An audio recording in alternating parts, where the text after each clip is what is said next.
So ಹಂಗೆ ಬಲಿಷ್ಠವಾದಂತ ತೀರ್ಮಾನ. ಆಗ ಕೇಂದ್ರ ಸರ್ಕಾರ ಹೊಸದಾಗಿ ಬಿಜೆಪಿ ಗೌರ್ಮೆಂಟ್ ಡೆಲ್ಲಿ ಬಂದಿತ್ತು. ಏನ್ ನನ್ನ ಮೇಲೆ ಒತ್ತಡ, ಮುಂಬೈಲ್ ಪ್ರೈವೇಟೈಸೇಷನ್ ಮಾಡಿದ್ದಾರೆ, ದೆಹಲಿ ಪ್ರೈವೇಟೈಸೇಷನ್ ಮಾಡಿದ್ದಾರೆ, ಈ ಎಸ್ಕಾಂಗಳನ್ನ ಪ್ರೈವೇಟೈಸ್ ಮಾಡಬೇಕು ಅಂತ ಹೇಳಿ ನನ್ನ ಮೇಲೆ ಒತ್ತಡ. ನಾನು ಹೇಳಿದೆ, ಕರ್ನಾಟಕದಲ್ಲಿ ಡಿ ಕೆ ಶಿವಕುಮಾರ್ ಇರೋವರೆಗೂ, ಸಿದ್ದರಾಮಯ್ಯ ಇರೋವರೆಗೂ ನಮ್ಮ ನೌಕರರು, ನಮ್ಮ ಇಂಜಿನಿಯರು, ನಮ್ಮ ಮ್ಯಾನೇಜ್ಮೆಂಟ್ ಬಹಳ ಶಕ್ತಿಶಾಲಿಯಾಗಿದ್ದಾರೆ, ನಡೆಸ್ಕೊಂಡು ಹೋಗ್ತಾರೆ. ನಾನು ಯಾವ ಕಾರಣಕ್ಕೂ ನಾನು ಇಲ್ಲಿವರೆಗೂ ಪ್ರೈವೇಟೈಸೇಷನ್ ಬಿಡುವುದಿಲ್ಲ ಅಂತ ತೀರ್ಮಾನವನ್ನು ಮಾಡಿ ಇವತ್ತು ನಡೆಸ್ತಾ ಇದ್ದೀನಿ.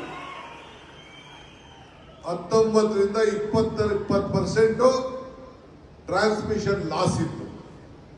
ಇವತ್ತು 10% ಬಂದು ಉಳ್ಕೊಂಡಿದೆ. ಬೇರೆ ಟ್ರಾನ್ಸ್ಮಿಷನ್ ಲಾಸು 3% ಬಂದು ಉಳ್ಕೊಂಡಿದೆ. ಇದು ದೇಶಕ್ಕೆ ಮಾದರಿ.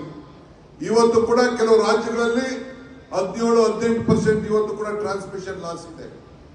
ಆದ್ರೆ ತಮ್ಮೆಲ್ಲರ ಶ್ರಮ ಇವತ್ತು ವಿದ್ಯುತ್ ಶಕ್ತಿ ಇಷ್ಟು ಶಕ್ತಿಶಾಲಿಯಾಗಿ ಬೆಳೀಲಿಕ್ಕೆ ಇವತ್ತು ಅವಕಾಶ ಇದೆ. ನಾನು ಈ ಸಂದರ್ಭದಲ್ಲಿ ತಮ್ಗೆ ಹೇಳೋದಿಷ್ಟೇ, ಮಾನ್ಯ ಶ್ರೀ ಜಾರ್ಜ್ ಅವರು ಈ ಇಲಾಖೆಯ ಜವಾಬ್ದಾರಿನ ತೆಗೆದುಕೊಂಡು ಬಹಳ ಪಾರದರ್ಶಕವಾಗಿ ಇವತ್ತು ಉತ್ತಮವಾಗಿ ನಮ್ಮ ಇಲಾಖೆಯನ್ನು ನಡೆಸ್ಕೊಂಡು ಹೋಗ್ತಾ ಇದ್ದಾರೆ.